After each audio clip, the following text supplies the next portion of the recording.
Would you please read that? Okay, item number one, review proposals for a resident project representative for the Sonora Regional Wastewater Treatment Facility project and provide a recommendation to the board at the February 9th, 2021 board meeting. Thank you. Director Boatwright, Director Murphy, good morning to you and good morning to everyone else. I see we have a few other folks online here.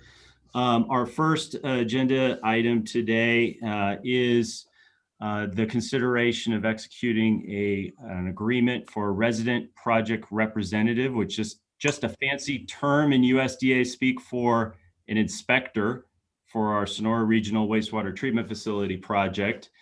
And I'd like to introduce Jennifer Batt. She's one of our associate engineers. She's been the lead on this process of soliciting proposals and conducting interviews and selecting who we are offering up for your consideration today. So I'm going to go ahead and turn it over to Jennifer, and she can kind of walk us through what we've done.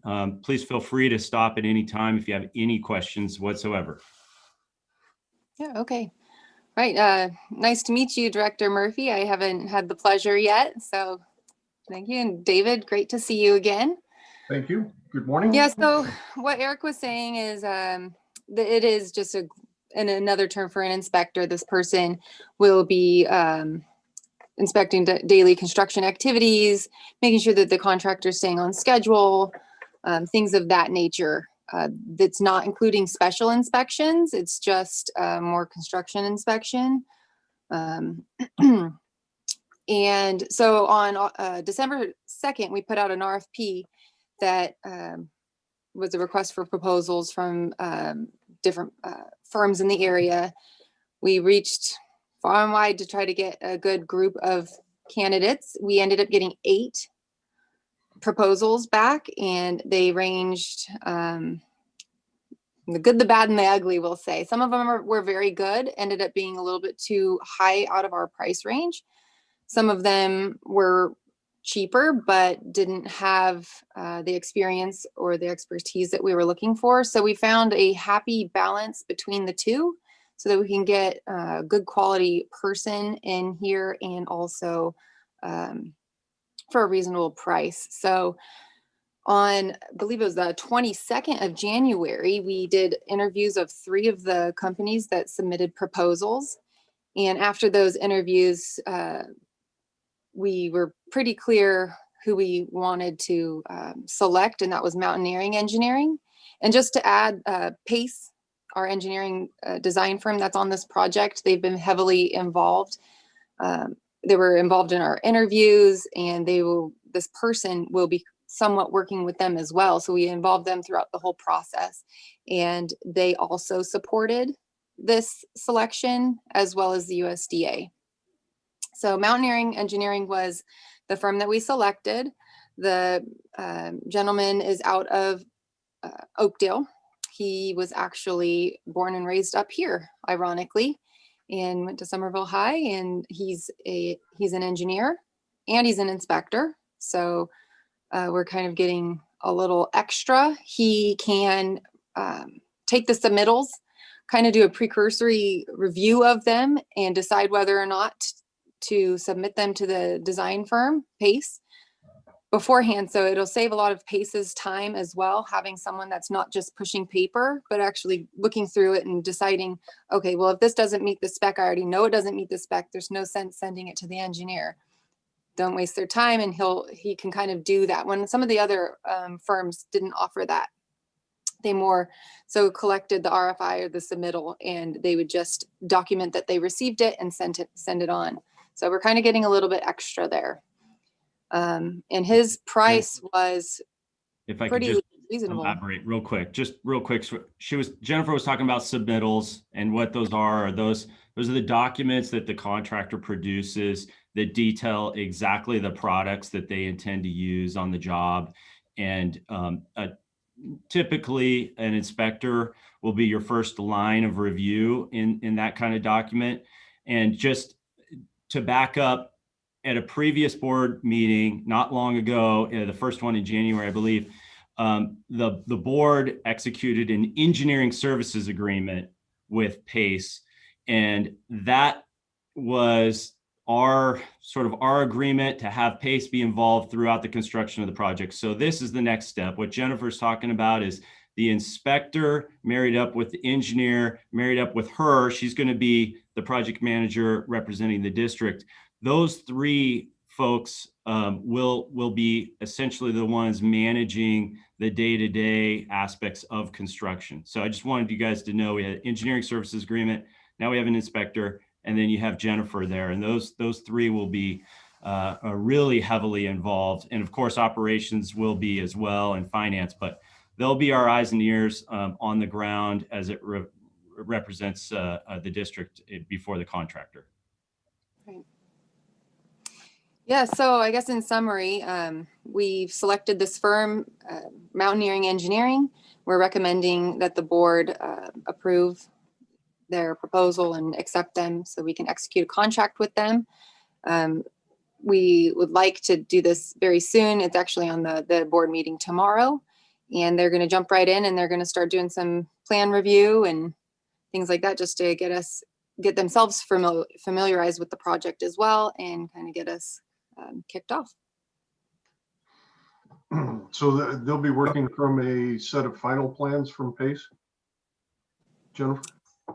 So yeah, they'll be looking at final plans. Eventually they will get them, and he's already looked at some of the plan set, but not in its entirety.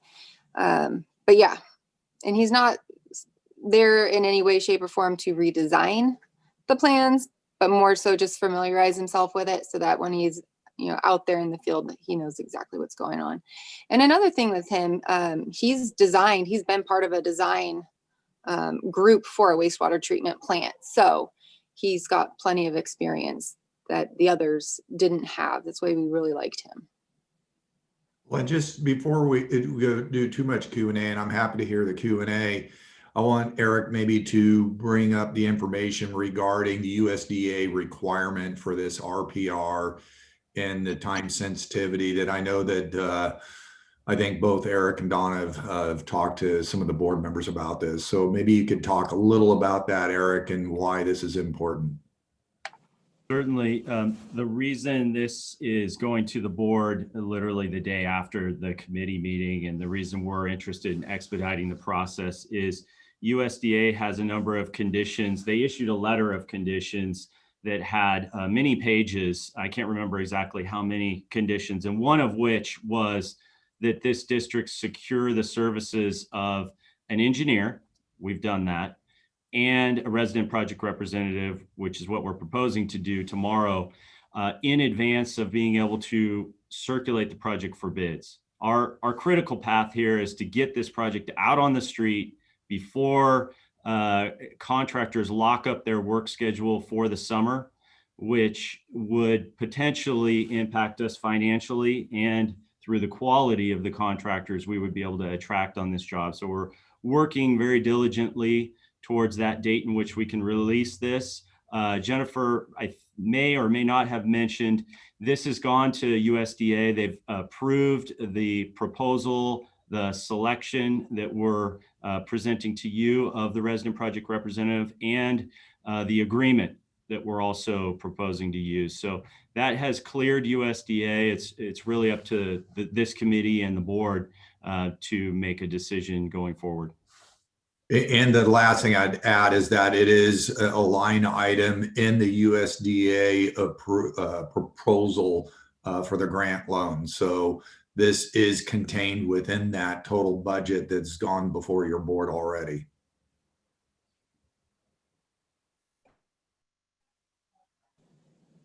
Well, I think I would add, this condition is required by USDA before any of the certificates of participation and funding can take place, which is required to be able to put the project out for construction bid. And that would really be the last step But this is required first to be able to get USDA to give us the green light along with the board on issuing the the RFP for construction. That's where the rubber hits the road.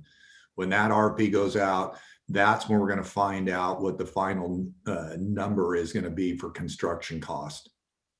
We have an engineer's estimate now, but like anything, until you get the response from those requests from proposals, that's what ultimately determines the price. And what Eric's talking about, trying to be timely here, is if we are timely, typically your construction contractors are hungry for work.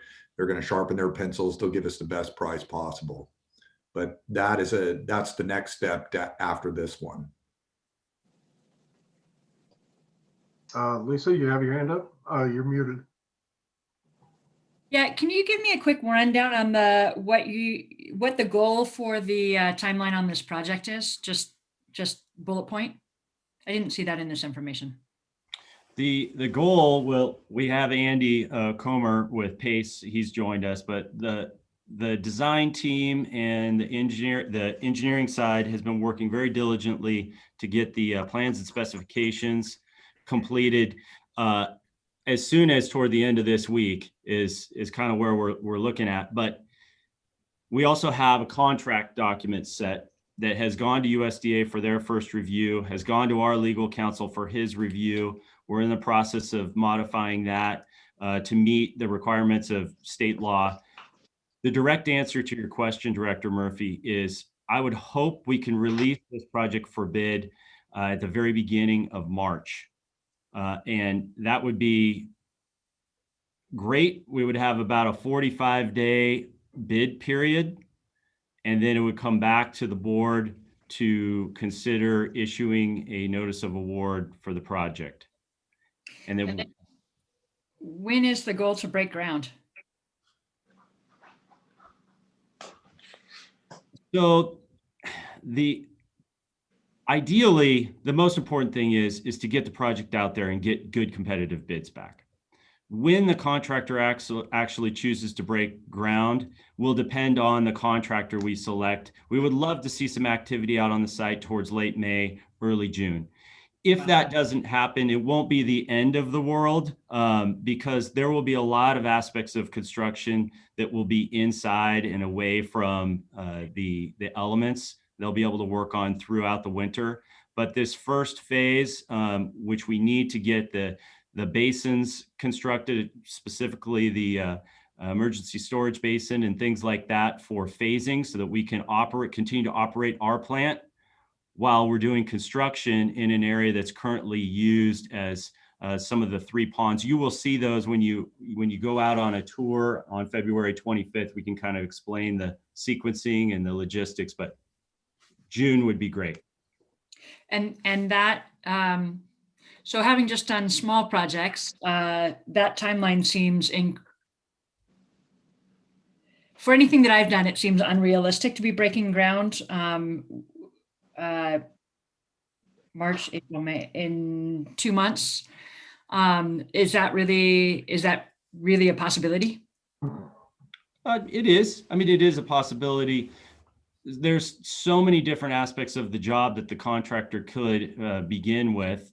Obviously, we talked about submittals. So if he's going to be installing anything and procuring anything, which we will talk about as the next item on this agenda, no, they won't be doing that. But as far as stripping out soil, constructing a laydown area or a staging area, as we call it, constructing temporary construction fencing to secure their equipment and any materials they purchase, to start the process of working with operations staff to de-water some of the ponds. Absolutely, that could occur in June. But no, they won't be breaking ground as you may think in terms of digging foundations for buildings or setting. I mean, getting the workers on the ground. I've found, oftentimes, like with Park Service stuff, we're looking, getting people secured in the contracts 2 years before we ever break ground. Oh goodness, no, not on our projects. Yeah, and so yeah, if I could just chime in, this is Andy Comer from PACE. Sorry, I was a little bit Yes, late to the please. meeting, but I think Yeah. the goal would be to have, in September, October, and a little bit in November to do a lot of the dirt work. And that the goal of the schedule, I guess, was to be able to allow that.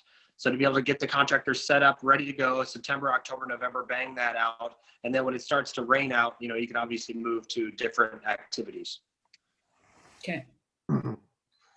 And Eric, this is the final checkoff box before going to bid for the project?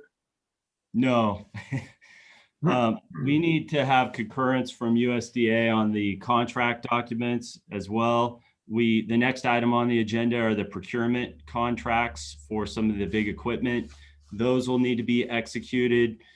We have right-of-way certificates that need to go in, and then we have all of the interim financing piece that Steve's been working on that will have to happen kind of in concert with the award, not so much the bid, but certainly the right-of-way certificate, the contract documents, and the procurements we would like to have before we go out to bid. Steve, go ahead. Eric, maybe just to follow up on Director Murphy's question, could you address the requirement by USDA to complete the project? Well, we've told USDA that it was about a 2-year project. Wow. The actual duration will be, we expect to be longer than that. And they don't have a problem with that, except for the fact that, our interim financing costs will be what they are, the longer the duration. We have inspection costs, which are essentially soft costs, overhead costs that will incur the longer the construction goes on. But there isn't a deadline per se for us to complete this project. There's a 640-day contract period that we've tentatively put in the contract as a placeholder to tell the contractors this is how much time you have. But with weather and possibly lead times for equipment and other things, PACE, the inspector, and TUD will make determinations to grant allowances or extra time in the contract as necessary for the contractor. But we also have liquidated damages in there to make sure that the contractor doesn't take advantage of us. And those are, I can't remember, they were about $1,500 a day. So if the contractor is lagging and there isn't a good reason, we do retain the ability to impose liquidated damages on them toward the end of the project. Okay. And sorry. It's okay if I speak? Yeah, go ahead, Lisa. So on just for my edification, is any of the work done in-house, or is it all contracted out to outside contractors? Are there any TUD employees that will be on the ground working on any portions of this project? Currently, the way it's structured is that it's 100% contractor project. In the past, we have used that hybrid approach you're describing. It's been worked really well, but this is such a large project. We really want a prime contractor, a general contractor that will take charge and be in control of all the subcontractors and all the activity occurring on the site. Our operations staff will be heavily involved to make sure that they aren't impacted as activities ramp up out there. They still have to operate the plant, but they aren't going to be physically doing any of the work. Okay. And so Jennifer will be overseeing the project, but she will be the only TUD person really with eyes focused on that project, and everything else is contracted out between PACE and the inspectors we choose and the contractors we choose. That's correct. That's a good, we will have our operators on site. Dawn and Caleb are on here, and they'll be out there every day, but their goal isn't to keep an eye on the contractor. That's our inspector first, and then Jennifer and PACE will be in charge of that. Right. And our operations will just be making sure that we are continuing to keep our sewer and wastewater system running while this project is going on. Exactly. Okay. And I might add also, the way the bid is set up is there's some add alternates. So up until we get to our funding amount. And so there is a possibility that if we hit our funding amount and one of the add alternates might be to demo the old plant, then that's something that our construction crews would come in and do instead of the contractor if they're charging too much for that and we hit our budget. Yeah, on some of the smaller items that we can. Okay, got it. Thank you. Jennifer, could you describe a little bit of detail as far as your working relationship with Mountain Engineering or Mountaineering Engineering for this, how that's going to work back and forth? Yeah, so Mountaineering Engineering, I hadn't heard of the company up until the RFP, but I will say that the communication between Mike and I so far has been wonderful. When he's had a question, even just pre his proposal, he'd contact me right away. It seemed to me that our communication style meshed very well. He's very much straight to the point, and so am I. So that I think is going to work very well. So we've kind of discussed doing that. His file structure is something that I'm also familiar with, and pretty much he's going to be working a lot with PACE as well, and it's not just with me. So I've a little bit of history on him as well too, is he has a relationship with PACE, a good relationship with PACE as well from past experience. And part of the work that he'll be doing, will that be a photograph and video log of the plant as it is being built? Correct. So he'll be doing daily logs, and in those daily logs, there's going to be photos. And in addition to the daily logs, he's going to take extra photos, and we'll have a whole file set up on the network for all of the construction photos.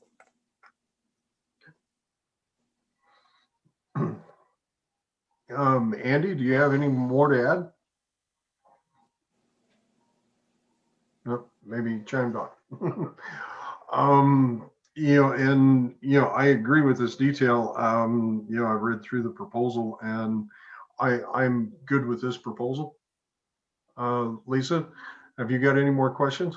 Yeah, I just, I looked through all of, there was a lot to look through all 8 of those proposals. And I wasn't as impressed with this one. And I get that, there's a difference between, the lowest bid was $120 an hour and the highest was $189 an hour. But just like attention to detail is really important to me. And in it, just a very small thing was he misidentified the Native American tribe for a chicken ranch, calls them Mission Indians. Yeah, absolutely. I'd love to add, Mike, he worked under me for about 6 years, maybe 15 years. Not sure what that was. Maybe Andy is on some sort of delay or something.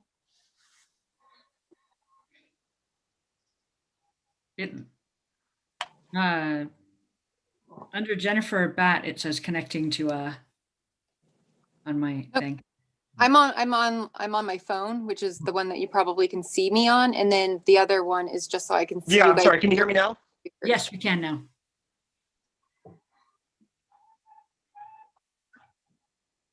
Yeah. Hi, can you guys hear me okay? We can hear you. No, you're. Okay, great. Sorry, David, I've got a bad connection. Go ahead. I'm at the wastewater treatment plant at Lathrop today, so I apologize for the bad connection. I might just try to call back in, but Mike and I worked together 15 years ago for about 5 or 6 years. Extremely sharp person, very well organized. After he left us, he's got a lot of construction experience. And in addition, he's got wastewater experience. We interviewed the shortlisted top 3, and surprisingly or unsurprisingly, Mike really shined. And he really, I think, is going to have the correct mix of energy, enthusiasm, organization, and be able to help us on this project. I feel badly that he kind of misidentified that Native American tribe. He shouldn't have done that, but I think it's one of the reference projects, and so it's a pretty Like for me, that's a red flag. It's got to be the right.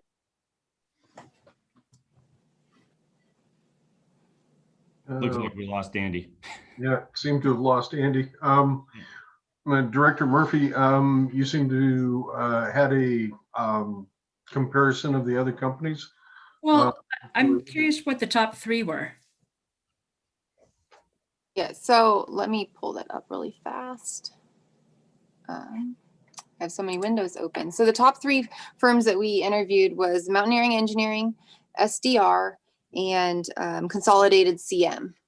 And Consolidated CM was actually my top pick going into the interviews, but I will say they didn't do as well in the interview portion of it. The guy that they selected for the RPR, his communication skills weren't where we needed them to be on such a large project. And so I was already concerned with that in the interview.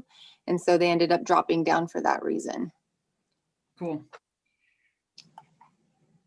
And the was the thought with that like Kennedy Jenks was just out of the ballpark of what we were trying to pay? So they were out of the ballpark, and then I did like their RPR. He had quite a bit of experience. His experience seemed like it was more heavily weighted toward construction management and less inspection. So that was kind of one of their, he didn't have a lot of inspection experience. It was more, like I said, construction management and QA/QC. And Jennifer, I think they were less local too, if I'm not mistaken. They were less local. So every day that he stayed there was a per diem in addition to their daily rate. Got it. Yeah, I understand that there's tons of factors that you looked into, and you were looking into this way more deeply than I was. But the just when I in the past have looked over a lot of resumes and stuff, and when people put like first aid and CPR as certifications and trainings, to me, that's a red flag also for weakness in trainings, because first aid training is maybe 4 hours and CPR training is maybe 2 hours. And it's not specifically rated to the job thing. And I saw on a number of things people were putting CPR and first aid in it. That maybe that makes sense to you guys. Doesn't make any sense to me that that's a certification or training they're putting on here. And then misidentifying on their, with their relevant construction experience. Their number 2 thing was Chicken Ranch Casino, WRF upgrade, owner Miwok Band of Mission Indians, and they're the Chicken Ranch Band of Miwok Indians. They're not Mission Indians, and so just that level of mistake just red flags me on things that we need to, that I'm assuming it's your job to make sure that they're dotting their I's and crossing their T's. And if you feel comfortable that you can make sure that happens, then I'm comfortable with that. I just, I would think you'd be really careful about your proposals you're putting in.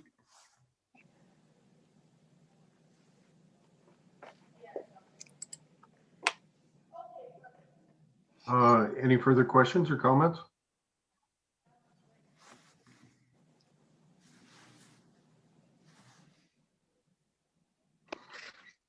Melissa, is this just back to Lisa and I as a committee to agree to recommend to the board following through with this proposal, or how does that work? That's correct. The committee gives its recommendation at this time. Lisa, or Director Murphy, I as Director Boatwright, chair of the committee, would recommend that we recommend approval of this to the board. On this, I'm going to defer to, because you've been the wastewater superintendent, I believe, for TUD, and I believe all of you guys have been managing projects a lot more than I have for sure. And I'm going to defer to your guys' knowledge. I just want to make sure that that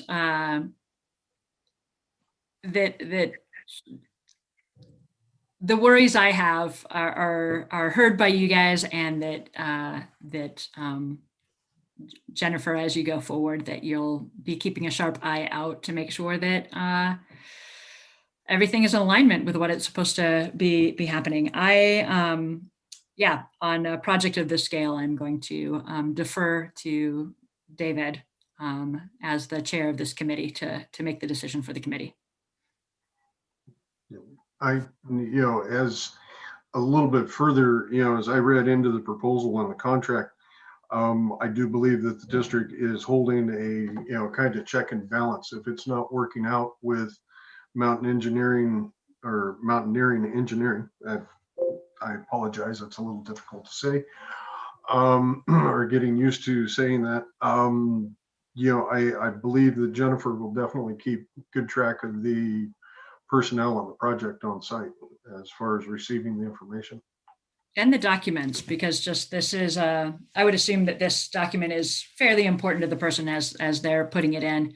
And to have mistakes on that document just gives me a red flag that they might have mistakes on other things that they create. Okay. I think we're ready to move on to agenda item number 2. Hey, David, so the committee is recommending to present to the board for approval, correct? Now, one more time, Melissa. The committee is recommending that this be presented to the board for approval. Is that correct? Yes, that is my understanding of it at this time. Okay, thank you. David and Lisa, so the way Barbara Balin would like these committees to work, and that's why Melissa's asking the question, is to get a committee recommendation. So with that recommendation for this item that was already in the queue, which is why it's here before the committee day and why we worked hard to get this committee meeting before the board as early as possible, is that when this is presented to the board at tomorrow's board meeting, staff will identify the committee recommendation. Yes. Okay, thank you. Is there a way to note that can we note that I'm deferring to David and that as the chair of the committee, David recommends this? We can do that, Director Murphy, or you can just say that yourself too. It's whatever you would like to do. Yeah, if it can just be in the statement, that'd be great. Okay. Because I'm going to defer to his greater knowledge. I believe Jennifer and Eric will be on presenting this tomorrow, so they can make note of that. I appreciate that, Lisa. Very good. Thank you.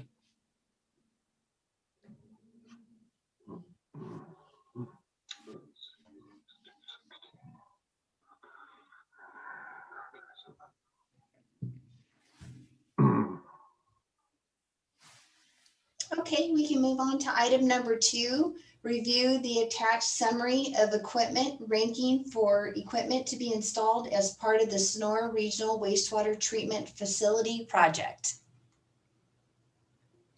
All right.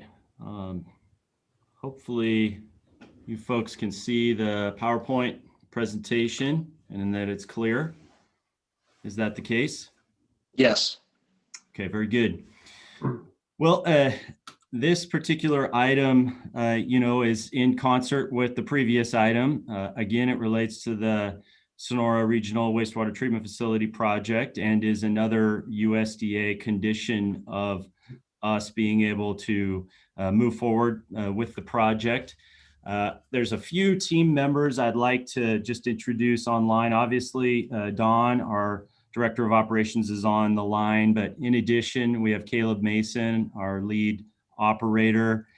We have Andy Comer with PACE, who's already spoken, representing the design engineer, and then Jennifer and myself. Collectively, ourselves, in addition to many others, have been involved in this equipment selection. And what we're hoping for the board to do today is provide a recommendation for the board, not at the next board meeting, but at the February 23rd board meeting, to proceed with executing procurement contracts for each of these very important pieces of equipment. I will say I recognize what we sent this committee was over 4,700 pages long, and that it is somewhat difficult to imagine you going through in detail everything in short time. So as we've discussed earlier, this is a critical path. So we want to get it in front of the board, the committee. We're deferring until February 23rd for board consideration, and we will commit to getting this material out to the board in advance of our normal agenda release. It will give other board members a little extra time to go through some of this. The big 5 equipment purchases we're going to talk about today are headworks and grit removal, biological treatment, aeration blowers, filtration system, and screw press. This by no means is everything that we're going to be installing out there, but they represent critical unit processes, critical elements that we absolutely have to have tight control over to ensure that the plant will be constructed in the way PACE is intended, and that it will operate the way our operators want it to. I've got a Eric, yes. Before you get too far and deep into this, maybe you and Andy can talk about why it's so important to identify the critical facilities and why now. We're going to get to that, Ed. I think it's the next slide, if that's okay. Okay, great. Thank you. Yeah, we could have put it up front. I mean, if you don't mind, I'd like to just chime in and tell a story quickly. I mean, David, you've heard this before, but you know, I'm out here at Lathrop today, a beautiful plant. I'm proud of it. We designed it 6 years ago. We did this big 5 selection for Lathrop, and everything went smooth with the exception of the Headworks. And there was an argument between the pre-selected Headworks vendor and the city, and they ended up letting the contractor decide what Headworks to put in because of the dispute. And the Headworks that was put in by the contractor has given us problems. And it's given us repeated problems. And now that Headworks vendor based in South Carolina is going to be completely replacing that Headworks. And if we would have had better control, that wouldn't have happened. So that's the main reason why we're doing it. And there's other reasons too. Thank you, Andy. Yeah, and so jumping straight to that slide then, ensures the district receives a quality product, exactly what Andy was saying. But equally important is on a project of this size, the submittal process and the ordering time would be extensive. And to Director Murphy's point, would you really start construction, start breaking ground? If we didn't do pre-selection of equipment, it would add more time to the contract and increase the likelihood that a contractor is going to submit what is cheapest. And then it puts us in a position to where our specifications have to be so tight that we can deny the use of that equipment. Otherwise, we can get into a battle with the contractor on what they want to use. Additionally, because we've done this pre-selection, it's allowed PACE, the design engineer, to incorporate these equipment packages into the plans directly, so that the design includes where the power connections are, where the water connections are, where the waste lines will be. I'm talking in general terms, but the footprint of the equipment and the weight of it has been factored into the structural design and the layout, so that we're getting exactly what we need. If not, you show a black box on a plan set and you basically have to field fit whatever equipment the contractor ends up using, which is not the direction we wanted to go. And it puts the onus on the inspector to be even more watchful of how the construction proceeds to make sure there's no errors or misinterpretations of the plans. Another benefit is that as soon as this board awards a contract to the prime contractor, they will have the ability to move forward with placing an order that's already been predetermined on price and terms. And because of COVID, we recognize there could be significant lead times on these items. That's just a great benefit to go forward with. And then in addition to that, our operators have had a chance to really look at what PACE is proposing, what we're proposing really as a group, and feel comfortable with that, rather than an engineer designing something, a contractor choosing what it is, and then at the end of the job, the operators, well, gee, thanks. This isn't really the piece of equipment we had wanted to operate. But that's basically it in a nutshell. There's other reasons as well, but I want to go back and orient the committee on the site layout and where these items will be. I think you could see my cursor. I'm not sure. Hey, Eric.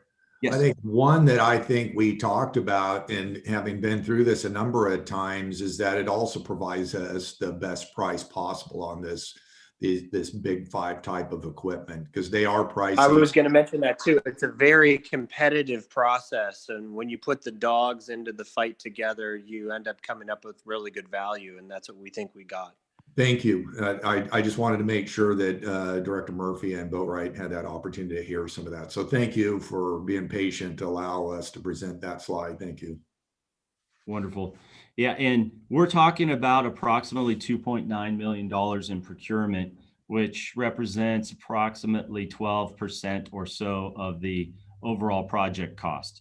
So this is a significant investment the district's talking about making. It isn't a 1 or 2%. To orient you folks on the site layout and where these pieces of equipment would be, we have in the operations building, in addition to offices and maintenance space, there will be an electrical room and a blower room. And the blower room is shown right here. The blower room will have lines, discharge air lines running out to our aeration basins, which are over here. That's the biological treatment component of the procurement.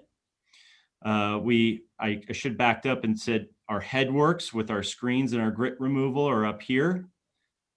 And then at the tail end of the plant, before the chlorine contact basin, will be the filtration system. The residual side is the dewatering and the biosolids and whatnot. We're proposing using a screw press that will be located up here. Part of the reason it's up here is, well, it's closer to the digesters. It's also provides good access for our haulers to come in and truck out the dewatered cake or biosolids that we send via contract with Synagro out to the Silva Ranch in Sacramento County. I don't know if there's any questions, but this is basically just a layout for you guys. All right, evaluation criteria. We looked at performance, reference lists, maintenance, full maintenance and repair contracts. The full maintenance and repair contract was more a litmus test to see if those folks would be willing to extend that and what the price and terms would be.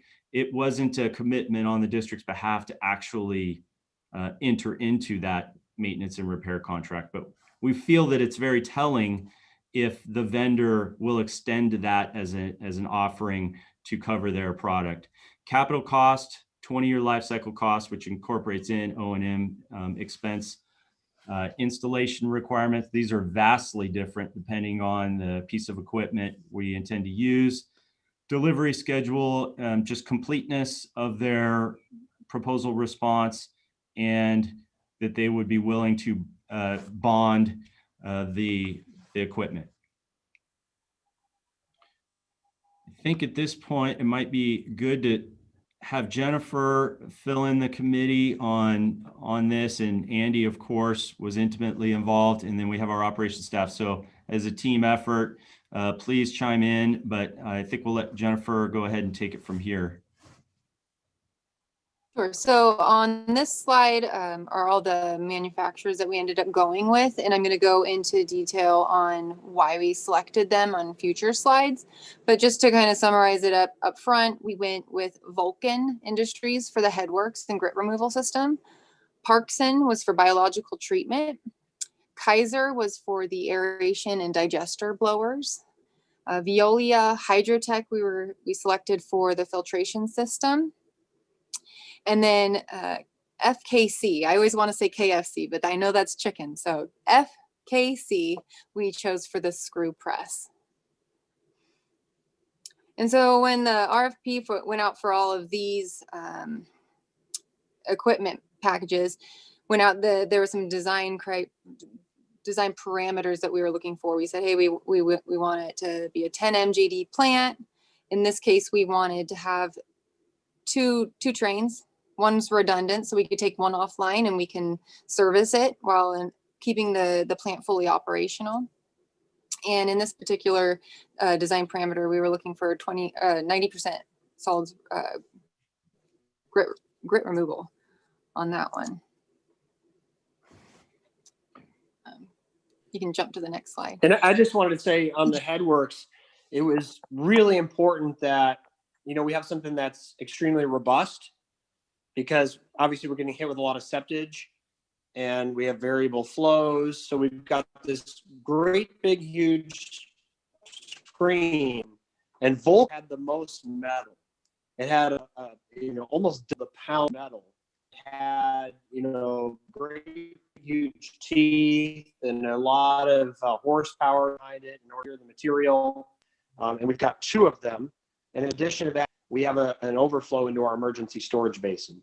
And upstream of all the screens, we have a rock trap and we have an ozone treatment and a bunch of other things as well. So we think we've got triple suspenders on this system. And is that going to be the teardrop or the rectangular screen? Or trapezoidal or rectangular? It's a rectangular screen, but they sort of have a little bit of a radius at the bottom, if that's what you're asking. Well, no, on the bottom of the current screen that's up, and this is one of the slides that I went through in the, large document. It gives a choice of the rectangular or trapezoidal bar rack, which refers to the shape of the actual filter mechanism or filter element. Oh, you're talking about the comb? Yes, or not, Okay. not the comb, but the actual screen itself. Well, the screen itself, they do, as I described this, it's hard to do over the phone, but it has sort of this radial arrangement. So the ones in the center are sort of, if you look at them, they're straight on, but the ones on the edges kind of turn a little bit. That's the arrangement that we've got, and that's less prone to clogging. Okay. You know, David, I'm not sure. Andy doesn't have the photo in front of him, so it's difficult for him to speak to that. But there's that. I know what you're talking about. It's in the photo. Maybe you could see it through your phone now, Andy, on our PowerPoint. But it's got that trapezoidal teardrop shape.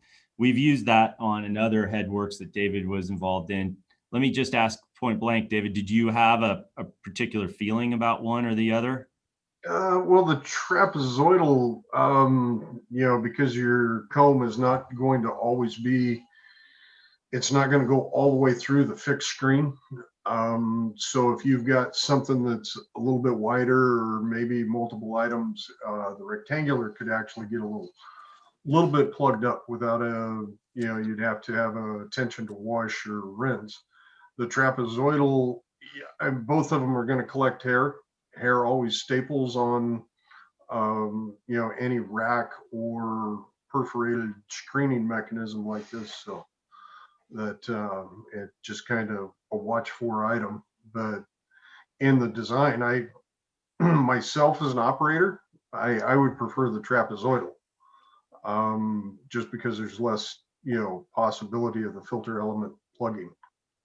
And I'll say, I don't think this was a critical, just pointing out, I don't think it's critical for our selection or for our pricing. I think it's one of those things that in the submittal process, we would identify, and I don't think we specifically talked about it, Andy, or the rest of the team, but we would want to get Caleb and Michael and the rest of the operations staff's input. And it could be addressed. Absolutely. That's good feedback. I appreciate that feedback. We do have sort of an anti-staple feature, not to say that you won't have any stapling, but the depth of the bars are very deep.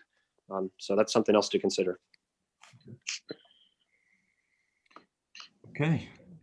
I don't know if there aren't any other questions. Jennifer, I don't know if you want me to advance or not. No, I'll talk about this one quick. So we received 6 proposals on this one. It was probably one of the more competitive pieces that we put out. This one has a unique shaftless grit classifier, a unique washing system for the screenings washer compactor.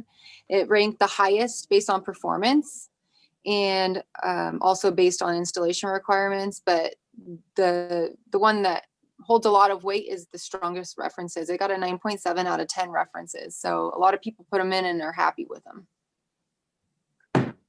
How do Andy and David, since you were out there for so many years, can you provide Director Murphy and maybe some of us what's out there now and how this new system would be an improvement over the existing Headworks? Well, the Vulcan screen that we're currently looking at is definitely a fixed rack moving rake, allows for a removal of all of the debris upstream, whereas a shaftless spiral perforated screen, we had some definite issues with that. The Vulcan system, the washer compactor, Jennifer, did you go through a wear item replacement valuation as well as overall robustness? I think that would be a good question for Andy. Pace was the one who collected the proposals and did the technical memorandums that are included in your packet and really evaluated these. Yeah, I mean, I think absolutely we looked at that. The washer compactors were somewhat comparable because we had a pretty tight spec on what we were asking for. And so, you know, the washer compactor wear ends are going to be probably pretty similar because the materials and the size are comparable for all the different vendors. But, you know, it's a great big, huge head box on top of the screen. And we've got 2 of them, wash spray bars, etc. I wanted to mention that this particular screen is used for the Coachella Music Festival out in where they have, you know, 100% septage of millions of gallons a day. And it's been used for decades out there. Just to add on, there's been a few other, I think Turlock, Hayward, you know, Martinez and Antioch. So they all have a similar screen, according, at least that's what I've understood. So there's some other installs that are pretty close by. Yeah, the screen actually looks very good. It's that washer compactor. I noticed that it still has a spiral nylon brush equipped for cleaning, you know, its finer screen to let it excrement and wash water out. Just concerned for, you know, wear items like that, you know, how much is that going to cost and, you know, downtime. Yeah, I mean, you could go with, you know, PVC ends to the shaftless conveyor, or you could go with the brush. I think the brush seems to work better and last longer. But yeah, those flights on the end of the conveyor, we could look at that later on.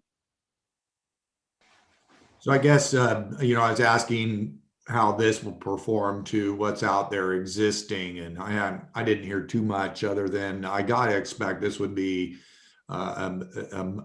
remove a lot more solids compared to what's out there right now. Yes, solids removal, I think will improve because, you know, right now the regional plant has a 3/8 perforation or anything smaller than 3/8. This is going to be 1/4 inch. And on the screens themselves that are in the Headworks prior to a washer compactor, you're eliminating a couple of brushes, you know, by eliminating the existing Headworks equipment. So you have a reduction in cost that way. It just, you know, over the span of a 30-year career, it's seen, you know, wear items that come in with new equipment being $400 to $500 as you do the maintenance on the equipment, you know, continually ramp up to, you know, $1,600 to $100 to $2,000 each time you do it, you know. O&M cost, definitely something to consider.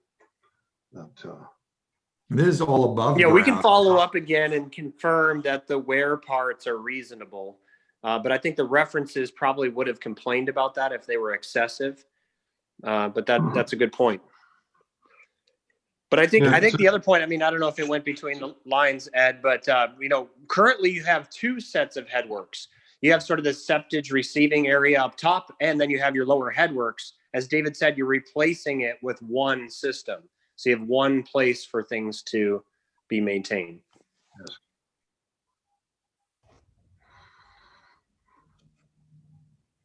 And it's going to be above ground, or is there still going to be a deep wet well? No, it's above ground.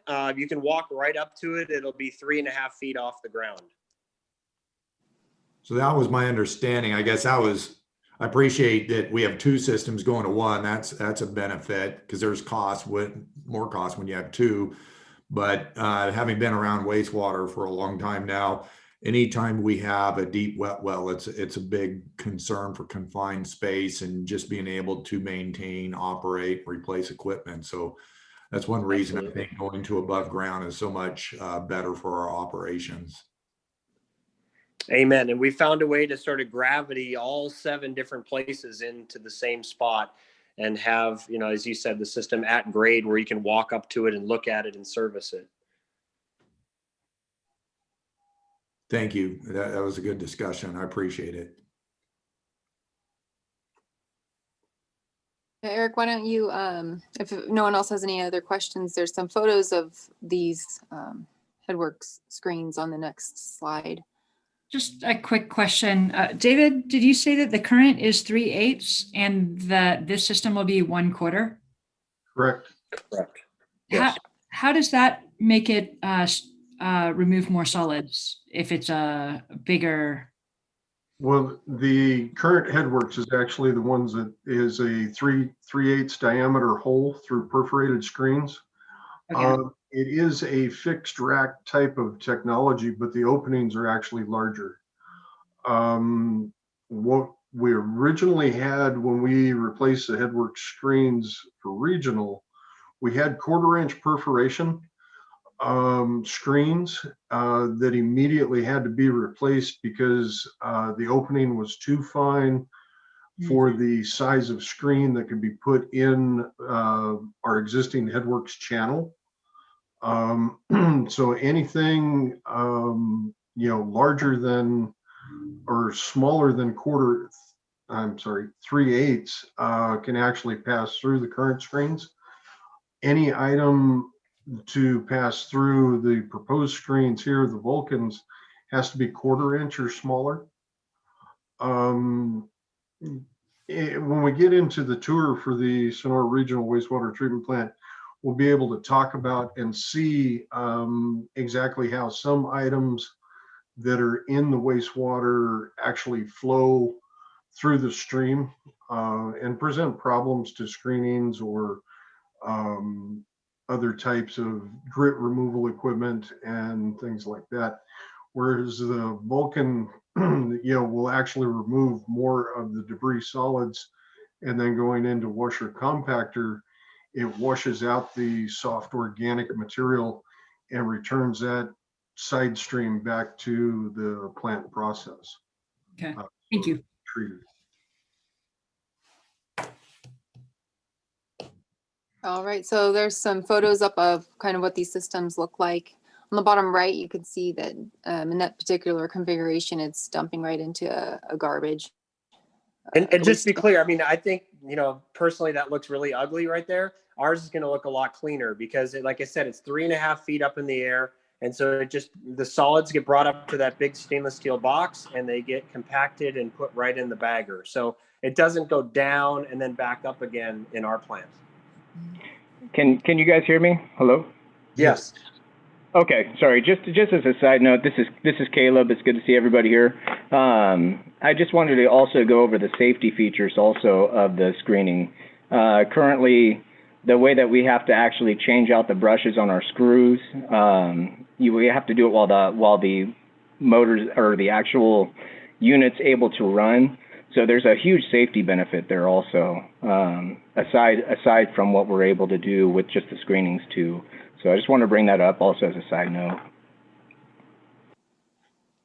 That's Thank you. important, Caleb. Thank you for bringing that up. Yeah, I believe that's the last slide for Headworks. So if there's no other questions, we can move on to the next equipment package. Okay. So the next one was biological treatment.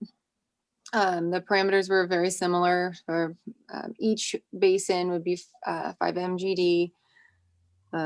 There's a lot of things on there that I'm sure David's very familiar with, but the average person isn't. So I'm not going to bore you with the details of the milligrams per liters and all of that with this slide, but we did have performance the design parameters for each piece of equipment. And so the biological treatment had to meet the requirements on this slide. On this one, we received 3 proposals and we ended up going with Parkson. Parkson had a long list of references. I believe, Eric, we were talking this morning and you said 500 installations.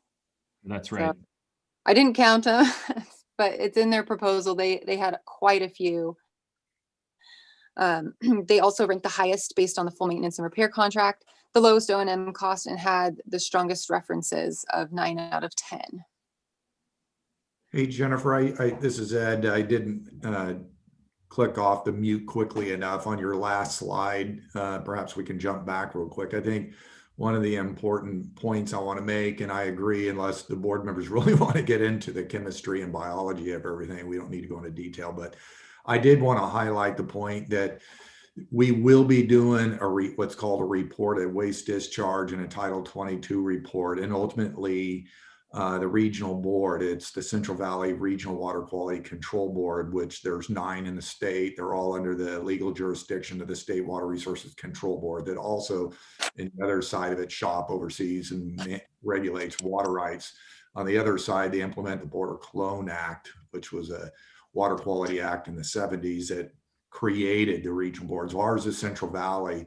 They're going to be carefully analyzing our report of waste discharge Title 22 and issuing a new what's called the WDR waste discharge requirement, which is waste to land, that we have to abide to those regulations. And that's why these performance parameters are so extremely important, so that we can comply with those permit requirements for the next generation. And as everyone knows, these permits and regulations are always increasing. They do not ever go back. They become more and more regulatory and protective. So this is a very important part of this new plant design. And I don't know if I captured that well, but Andy, Eric, chime in if I missed anything. Yeah, I agree. I mean, our secondary design is very big and robust, but it's got the ability to sort of dial down and dial up with the creative way that we've designed it. But we went out and shopped multiple vendors here, and we really wanted BioLac from the start. Parks and BioLac has the most experience, but we needed them to compete and give us a competitive bid that was close to the other two, and we were able to achieve that. Andy, as I'm looking at this chart, though, are the numbers there supposed to be our current actual, or are they estimated? The alkalinity is listed high. CaCO3 at 400.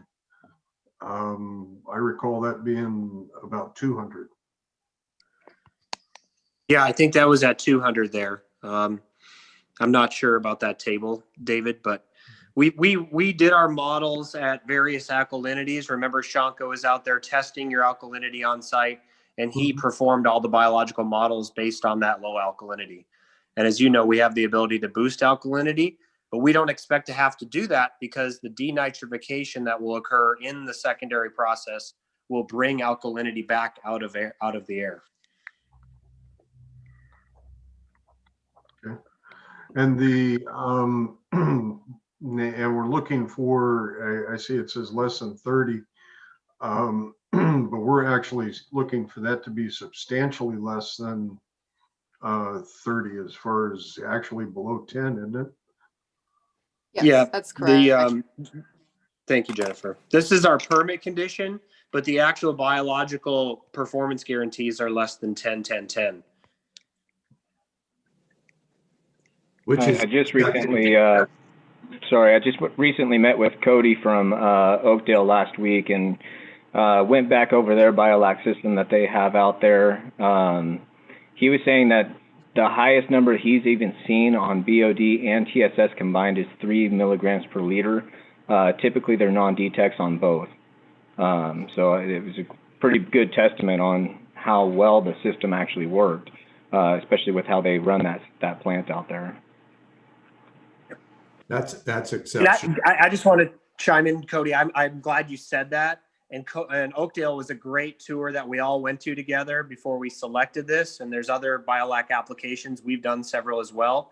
I will say that, Cody runs that place a little bit differently than we're going to run it, in that he holds the water for 5 days, whereas we're only going to hold it for 2 days. So we're still going to have low BOD and low TSS, but we're also not going to have any sort of problem or too much air, things like that.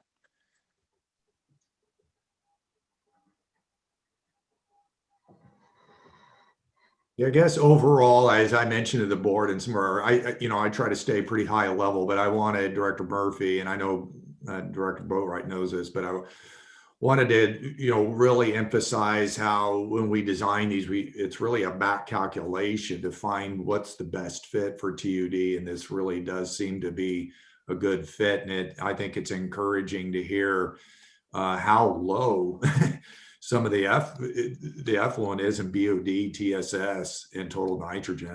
It is impressive. So I appreciate this. This is a robust discussion.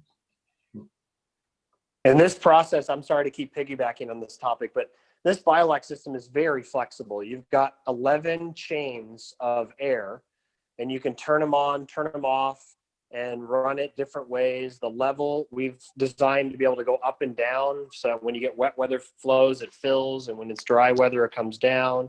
You've got 2 basins with the ability to take a basin down if you needed to. So there's a lot of flexibility on this process. Real quick, going back to that chart too, I see the maximum monthly daily flow said 2.5 MGD. Was that for one basin? I'm not sure exactly what that 2.5 MGDs on there. Yeah, I believe that's for one basin. So the peak hourly would be 5 MGD, because we designed the total plant to do 10, and there's 2 basins. So I can clarify that. You guys are sort of both right. But under normal operation, you're going to have 2.5 MGD. This is, with growth projections in your district. But you're going to have 2.5 MGD. You're going to run both basins, but you're going to run it at normal water level, which is about 2 feet below the sort of peak water level. And you'll process the flows as you need to. If for some reason you had to take a basin out of service, you would then run 2.5 MGD through one side. You'd fill it up all the way, and you'd thicken the mixed liquor to be able to process it through one side. But under normal operation, you're going to run 2 trains all the time at normal water level. And when it starts raining out, obviously the amount of food in the water goes down, and the levels are going to ride up a little bit as you process that storm.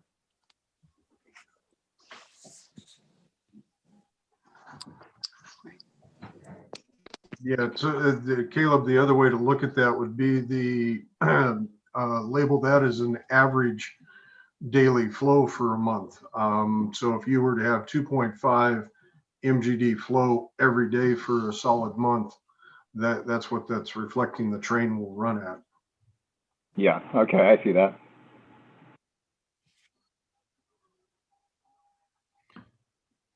well, Eric, if you wouldn't mind clicking over to the next set of pictures. One more. Yeah, so this slide I was just wanting to show on the top left, you can see there's a a pipeline that kind of runs into the monitor, into the page, and that's where your air is coming from. We're going to get into the blowers next, but I just wanted to give a kind of a configuration, an idea of the configuration of how the tubes get in and out of the water. The bottom picture also kind of depicts that these things move a little bit. They're not rigid, they're flexible tubes. So they're anchored on either side, so they're not going to go from one end of the basin to the other, but they that's pretty much what the setup looks like there. And I was just going to say, they actually intentionally move, in case you guys care about the details. Basically, it's like a surfboard aerator on the bottom. And when the air turns on, it swings to the right, and then it swings to the left. And as it does that, it mixes the bottom as it aerates. And that's sort of the elegance of the system.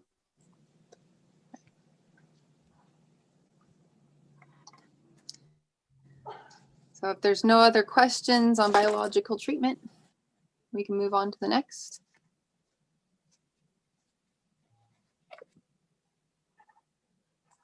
Okay, so the next one's for the aeration blowers, and there's a couple. There's aeration blowers for high flow, low flow, and then also the digester blowers, which is some a little smaller.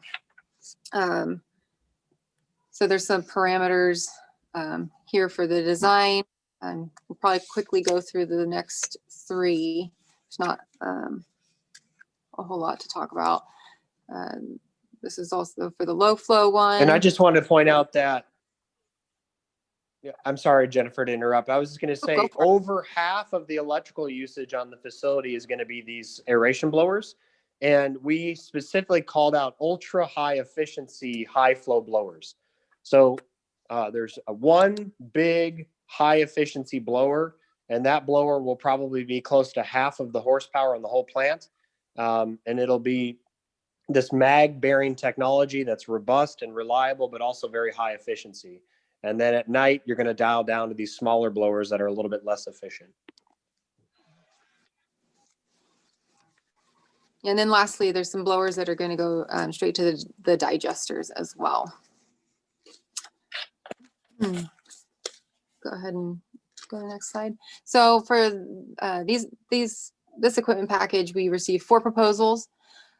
We decided to select Kaiser. Kaiser had the lowest capital cost, ranked the highest on a 20-year life cycle cost, and also ranked the highest based on installation requirements, and had strong references at 7.1 out of 10.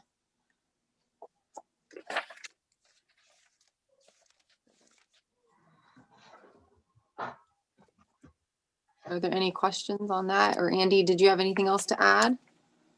The blowers were a tough call. We had a lot of really good proposals. And I think, as you kind of hit the nail on the head, that there were 3 that were all about the same quality, but Kaiser was the lowest cost and the lowest life cycle cost. They recently purchased Pillar, which is a really great leading European mag bearing technology. And they want to get some more installs under their new brand name Kaiser. So I think you guys ended up getting like $100,000 break on the equipment. So I'm really excited about the value that we're going to get with these guys. Okay. Andy, on the larger document, I actually have page 1421 up in front of me. The 20-year life cycle cost for the blowers themselves. The annual O&M cost, in parentheses there, is that a maintenance and the actual electrical cost combined, and are those electrical costs based on the district's power rate? No. Well, yes, it includes the electricity, and no, it's not the electricity that we have to use.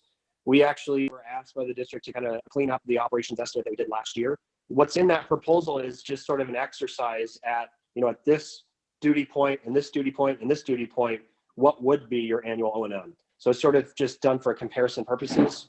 And Kaiser ended up, doing well on that. Okay, so that is not our actual annual O&M cost for the blower package. Well, the electricity is going to be different, David. Yeah.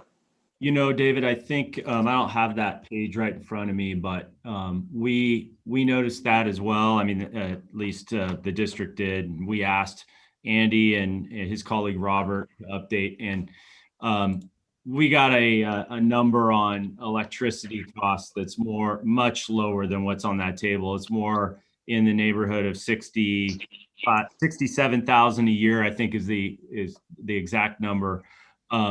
Yeah, what was in there? There was a slight factor, mathematical factor that doesn't change the outcome of our comparison, but it skewed the number way up. So it is what you're looking at there is not the number that PACE has subsequently. Right. I apologize if that caused confusion. I guess when we put together the bid specifications, we simply say, hey, 25% of the time you're running all out.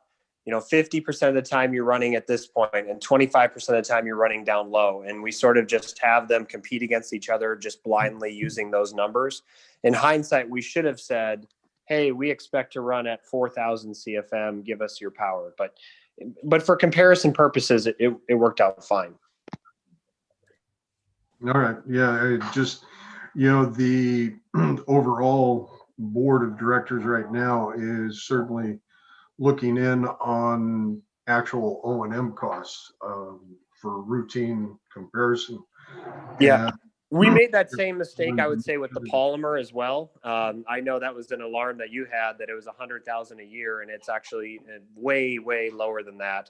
Once again, we were sort of just using it comparison purposes. So, yeah, that and certainly we, would like to know, and realizing that the new treatment plant is going to be much more efficient, for cleaner effluent water. So it will cost more to, get to those levels. The more you pull out, the more, the bigger the job you're doing. But yeah, that definitely, threw up some concern when looking at the blower comparison. Well, and it's also, David, an avoidance of potential notice of violations and things that have been talked about by the regional board, as well as some of the monitoring wells in our irrigation areas where we're clearly exceeding some of the design or effluent requirements. So the energy costs may be higher, but as you point out, that you're getting higher quality water, and you're going to be avoiding any potential fines or further types of board actions, which would be quite a bit higher than the marginal cost of the energy. And I agree with everything Ed just said and everybody said. I do apologize if during that procurement process we sort of scared people with numbers that were not real. We were just sort of trying to compare blower number 1 to blower number 2 to blower number 3 in that analysis. Okay. Thank you.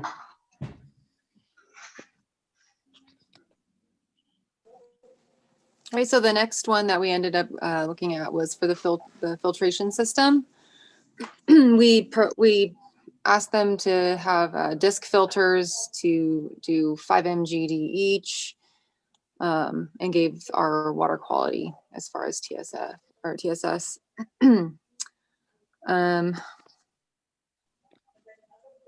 Go ahead to the next slide, Eric. So we ended up picking Veolia Hydrotech. We received 3 proposals, and theirs was the best. They ranked the highest based on performance, installation requirements, and they had a lower concrete cost just due to a shallower filter basin. They also had the strongest references of the 3 proposals at an 8.4 out of 10. This one is interesting because of the shallower depth. You don't have to have such a deep core and contact basin, so or vault for even these filters. So that's a huge plus there. The deeper you go, the more concrete you're going to have to use, the more steel you're going to have to use. It could become more expensive. And I wanted to say here, it's the same. Somebody asked about the Headworks screening, the 1/4 versus 3/8. The same sort of thing happened here with the filters. This material is this beautiful, highly engineered polypropylene, and it's actually got a lot smaller hole size compared to the other vendors. So you get better filtration, better quality, and it's slippery, so it backwashes really easily. The Jackson plant down the street has it. I visited it, and it's performing very well. And also, we got more filter area from these guys than we did from the other two. So you get more filter area, smaller hole size, shallower basins, and better quality for the same cost. And less backwash interval, at least like a quarter as much backwash frequency. So hopefully the operators will appreciate that. Question not related to I forgot filter. about that. How did they, so if this is a one and it's a shallower contact chamber is not as deep, did that change the full flow pumping requirement for filtration? Yes. Yeah, we pump less head now, which was actually Okay. challenging to find pumps that pump such a small amount of head, but we were able to do it. Oh, so it swung the other way as far as a challenge on the. And David, these filters, we just need to raise the water level and basically just enough head to push them through. It's not like it's a free water surface that's pushing the water through. We aren't actually loading the filters directly from a pump.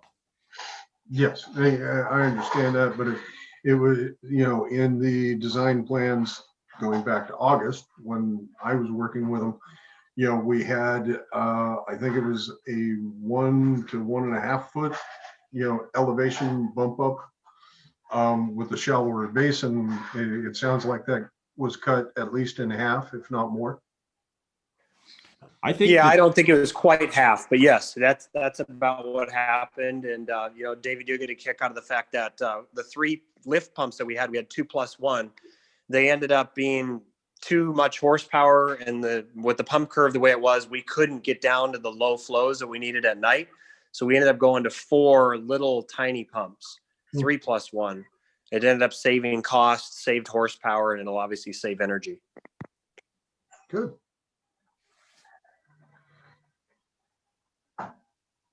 Go ahead to the photos on the next slide. So this is kind of just what they look like. You can see the big discs, kind of get an idea of how large they are. Pretty sleek design, and pretty compact and small footprint. And I just wanted to point out that maybe this is common knowledge, but you know, because we're filtering at such a high level, we're chlorinating to basically no pathogens. You know, we have a lot of use of recycled water on the site, including our fire sprinkler screen wash water, you name it. We have, you know, the ability to pick up trucked water if we need to. So we're going to use this water on site a lot.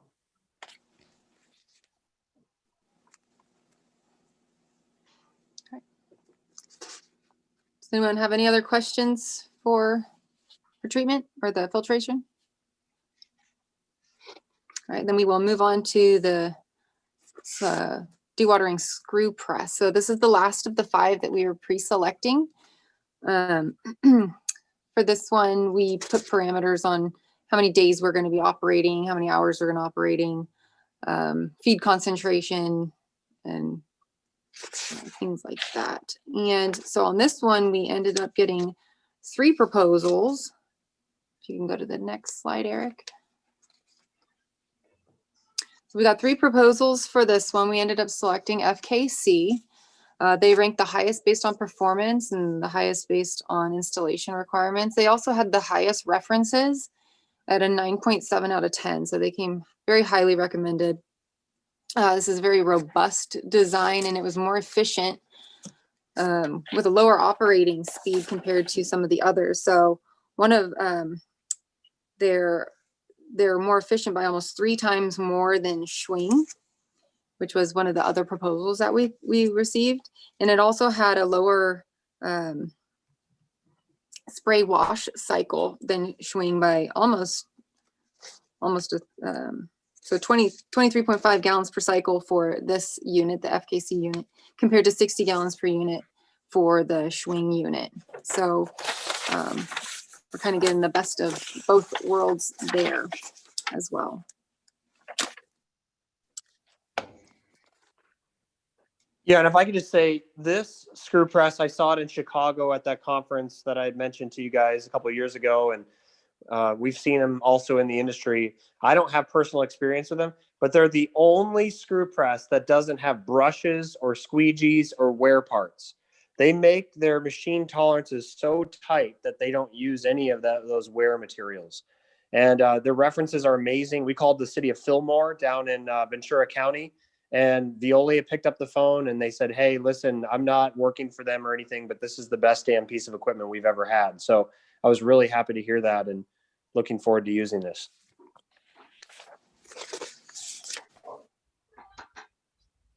Andy, do you know what they put out as far as the percent cake? I see we had it listed on the previous side at 16 to 18 as a minimum. But do you know what the throughput would be on this unit? With a moderate, reasonable amount of polymer, we're going to be able to achieve 16 to 18. If you started to load up additional polymer, you could do more. But, you know, we still think that 16 to 18% with the digestion and everything else is three truckloads a week, 2.5.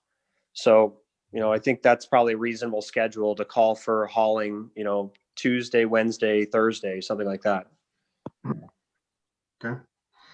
Yeah, just, you know, the higher the percent cake, the, you know, less truckloads that are going out as far as service calls and all that. So, you know, on a medium-sized plant such as a regional, I don't know if it makes that much of a difference. But certainly when you get into, you know, East Bay Mud, City of Los Angeles, you know, those type plants, they look for even, you know, just 0.1% increase in cake solids to save major operational cost.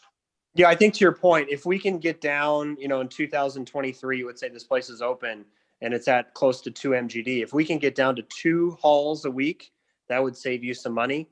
And then obviously at build out, when the district's built out someday, if we can stay with 3 hauls per week forever, then that'll also save us money.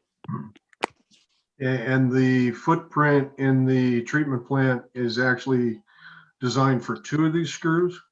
Yes, good point. 2 of these screws, FKC makes the absolute biggest one. Since they don't have wear parts, their screw is huge, and we have space for 2.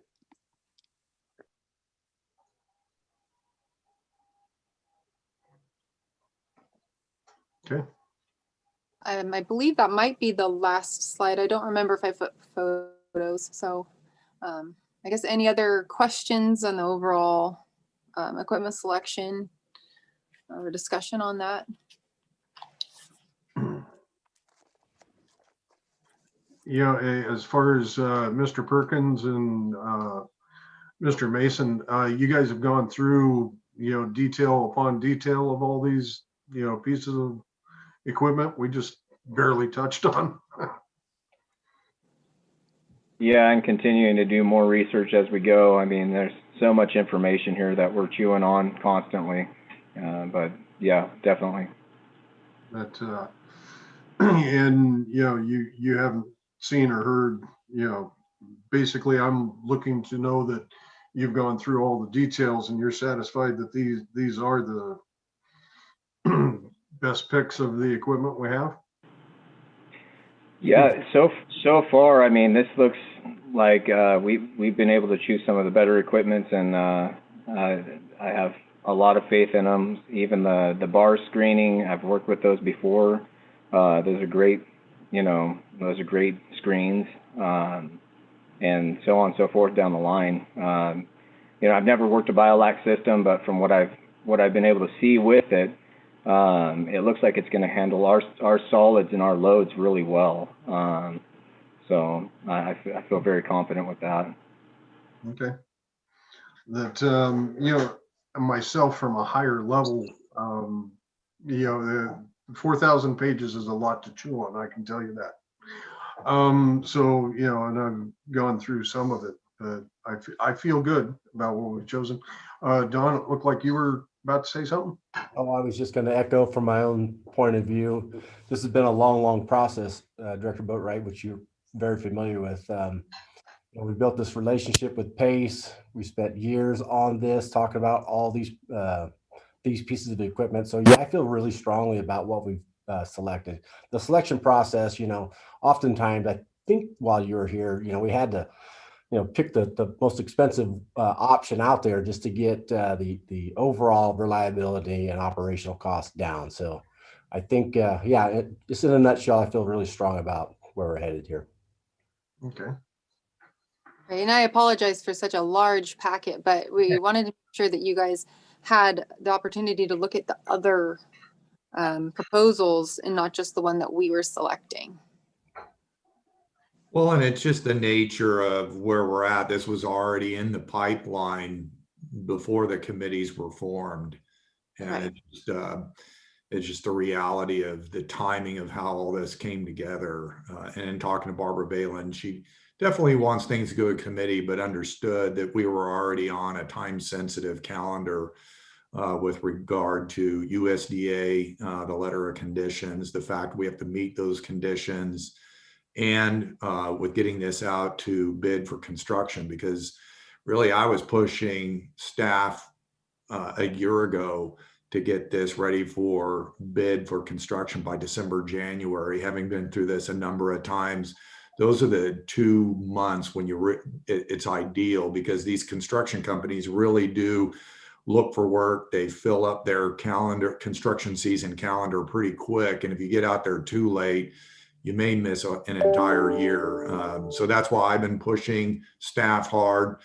It slipped a couple of months, but I think we're still in a sweet spot where if we get out to bid and get these construction contractors that we know do good work in the region to bid on this, we should see some good responses.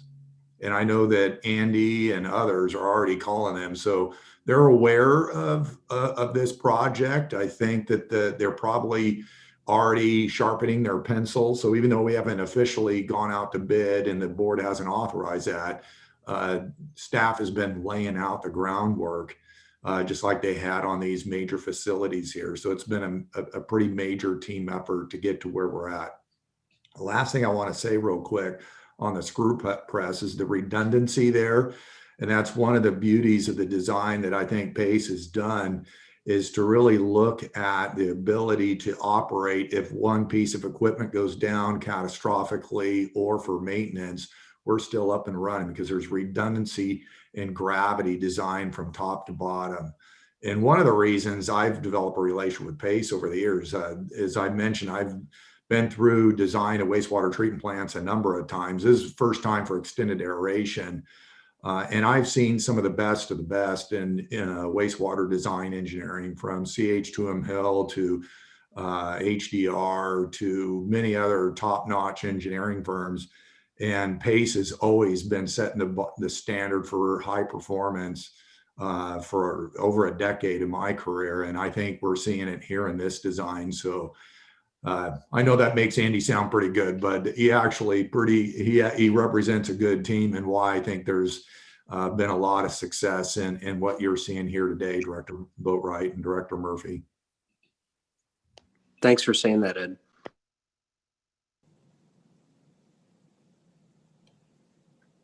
Yeah. How much do you have to pay him for that, Andy? Yeah, exactly. Yeah, no, I mean, I will say, I mean, I can't say that Ed's right 100% on that, but I do love wastewater, and our whole team does. We've got guys, we dug into every little piece of plants that we've done, and I think this is going to be the best darn plant around. So I can't wait to get it in the ground. Yeah. Now, one other question, because there was one other large item. Are we still looking into or set into the plans the effluent launderer for final clarifiers? Is that still submerged launderer or is that changed? It is. Yeah, we're using the Ovivo design, and I think that's the slickest part of the entire facility is that the level in the biolac is going to be the same as the level in the submerged clarifiers. And all we do is we pump out of the plant at whatever we want to pump out of the plant, which basically means you pump out of the plant at a constant rate all day. So it's going to get, a rush of flow in the morning and a rush of flow in the afternoon and no flow at night. Whatever comes in during the day, septage, no septage, rain, no rain, you're always pumping out at a constant rate. And I think that is the coolest part of the design. Very good. So that wasn't actually required to or needed to go out with the pre-bid package? It can't. Yeah, go ahead, Eric. I'm not sure what Andy was exactly going to say, but David, we contemplated that procurement, but we felt confident we could write the specification because there's no other submerged effluent launderers out there. So the specification will drive the contractor to go with the Ovivo, and we're going to attach the quote in our contract documents. So they will know exactly the pricing. It just won't be pre-executed by the district. And so I do want to just really quickly, we've gone through all this detail, let everyone know, particularly the board members, the procurement contract would be executed by the district, but there will be no out-of-pocket expense. We will not be paying anything up front. That contract will be assigned to the winning contractor once we select who that is. And so they will see that. They'll see in the bid schedule or in the contract that there's already a fixed amount that's been pre-negotiated. But the contractor will actually place the order, make the payment, take delivery and receipt of the equipment, make sure that they're in control of the outcome, they're in charge of the construction, and then do the startup with pace, obviously, on the equipment. So there won't be any out-of-pocket expense up front. Very good. Well, certainly, thank you for the pardon me, level of detail that we've been able to go into, going over these documents. I think that was a very good job by staff. Thank you. Thanks for the great questions. Director Murphy, do you have a question or comment? Just, yeah, I would like to echo what David said, and thank you to staff for your diligence on this. And also I'd like to thank David Boatwright, Director Boatwright, just for his knowledge that he brings to this. And it's really apparent what an asset he is on the board as far as we move forward with this project. So thank you, Director Boatwright. Thank you. Any other questions or comments? I would, move that the committee is going to, or myself, I'd like to move that we recommend to the full board approval of the pre-requisition, I'm not sure if I said that right, pre-approved equipment for the new Sonora Regional Wastewater Treatment Plant. Procurement contract for the equipment, I think. Thank you. Director Murphy, do you agree? Absolutely. Yeah, thank you. I would like to give heads up that, I do feel that the board will still be interested in, the actual a number as far as operational and maintenance costs. But, this equipment looked great. It looks like everybody's done their homework, and thank you very much. We'll be prepared to present those operational cost information at the February 23rd board meeting. And if possible, we can send some of that information out in advance. As I referenced, 4,700 pages is just a lot. So when we send out that information in advance to the board, we can include some of that. PACE has already provided it, but we just have some questions and we want to review it. Okay. Very good. And it's the 25th, I believe, isn't it, Eric? 23rd. 23rd. Is it 23rd 23rd? Okay. is our tour of the wastewater plant. I gotcha. Yes, I'll be at that Yes. one. Right. Thank you. And some of the multiple pages of that document are kind of redundant. So I put in every single contract, that procurement contract that we have. A lot of those pages are redundant. You could probably skim through one pretty carefully and then you'll know what the rest of them say. We just replace it with a different manufacturer, things like that.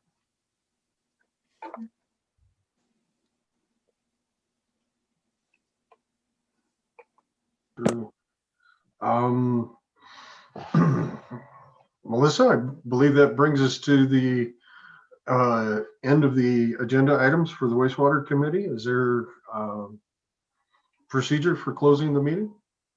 No, we can just close the meeting and then I will end this meeting on the Zoom.